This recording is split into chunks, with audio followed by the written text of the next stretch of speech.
真理大学台湾文学系是全台湾头一间台文系，最近所传出未来将有可能会停止招生，引起真侪老师和学生拢反对。今下晡真理大学搁再开一届校务会议，其中一位校务会议代表就出来背花，讲这台文系毋是要收掉，是学校有拍算要和其他学系合作伙。那学生是指出讲，学校拢无讲明停止招生的原因，要求学校就要甲规划讲清楚。 我也是认为绝对不要停招。真理大学的学生伫校内发传单，希望大家关注台湾文学系恐惊会伫114学年停止招生这件代志。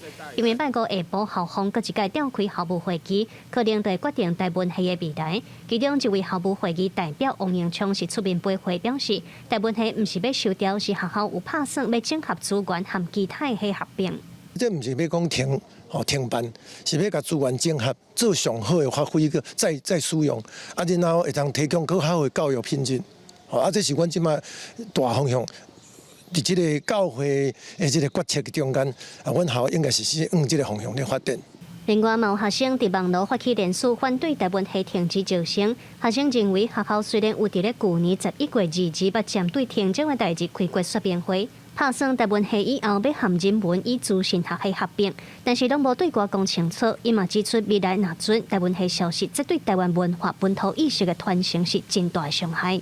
台文系若是教台语啊，当然嘛是本土语言啊、本土文化这款的物件啊，这款的物件就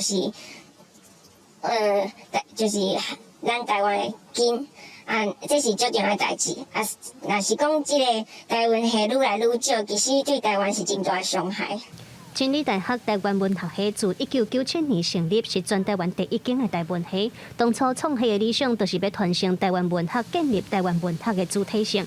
学生希望校方会当负起责任，甲未来决定向师生甲社会大众讲好清楚。记者卢尚如、林旭凯、新北报道。